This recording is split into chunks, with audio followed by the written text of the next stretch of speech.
Alright then gang, so we've seen now how to set up a simple Vue project using a ready-made preset which contained Babel and ESLint functionality. But we can also customize our project, as we saw before, with whatever features we need and create custom presets based on those features. So I want to show you now how to do that. Now to do that, I'm going to have to create a new project. So I want to cd up a level so we get back into Vue CLI3. So I'll say cd ... to do that. Then we create a new project by saying Vue create, and the name of the project, I'm going to call this ninja-custom because we're going to create a custom preset. Now before I showed you this thing right here, ninja preset, which is something I've already created. Now I'm not going to select that, that's something I've previously saved. Instead I want to show you how to make something like this. So if you go down to and press enter, we're going to manually select features. So this now gives us a whole list of options and features that we can add into our project. And we can go down and select each one of these using the spacebar. So for example, I could include the router, Vuex, preprocessors for CSS, whatever I wanted to, okay? Now what I'm going to do is just press enter right there and just select these 4 features.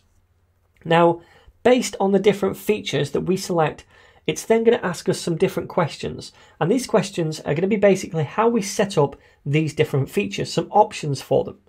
So for example, use history mode for the router. So I'm going to select yes for that. And then it says pick a CSS preprocessor out of these things right here.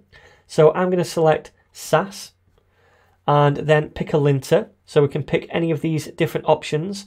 So I'll go with the top option again. Then we can choose when it's going to lint. You can lint on save or lint and fix on commit. I'll just go with lint on save. And where would you prefer placing config for Babel, post CSS, ESLint, etc.? Now what I'm going to do is place this in dedicated config files just so we can see them over here. So I'm going to select that as well. Save this as a preset for future projects. So if you select yes here, then it's going to ask you to name this preset, and then you can quickly set up a project using this preset again so you don't have to go through all of this palaver next time you want to create a project.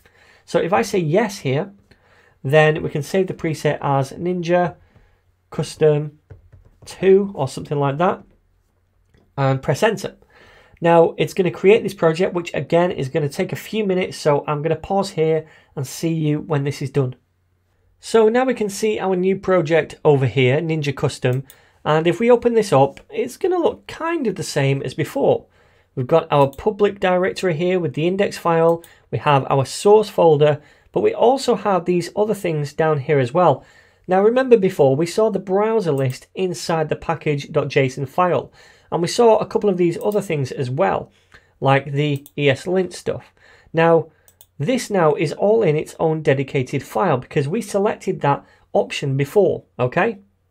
We have one for post CSS config as well, so any config that we want to apply to either of these things we can place in these independent files now.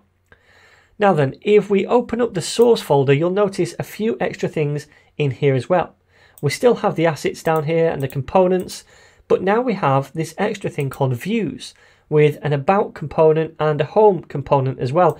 And this is because we selected to install the Vue router and set our project up with the Vue router as well. So what it's doing is splitting up our components into Vue components, if you like, or page components, things that we see when we go to a specific route, and then components which are not route specific. They might be nested in other components. They're not generated by going to a certain route. Okay?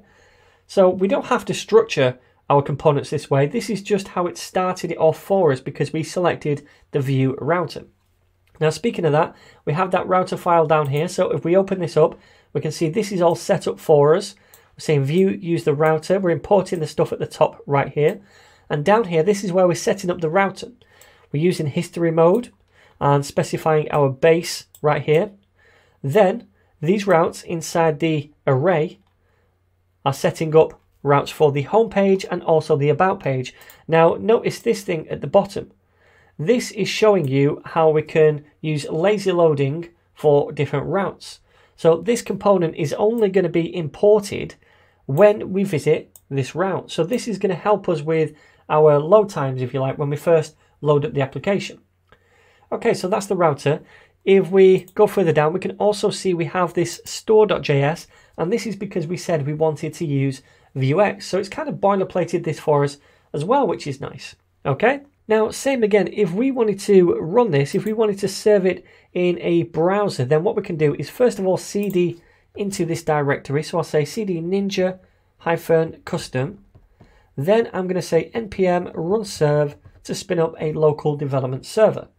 So again, we can control click on this to open this up in a browser, and we should see that over here. Okay, so only this time we have the Vue router set up, and we can navigate between these two different pages. And remember, both of these things are these components which are being loaded when we visit those routes.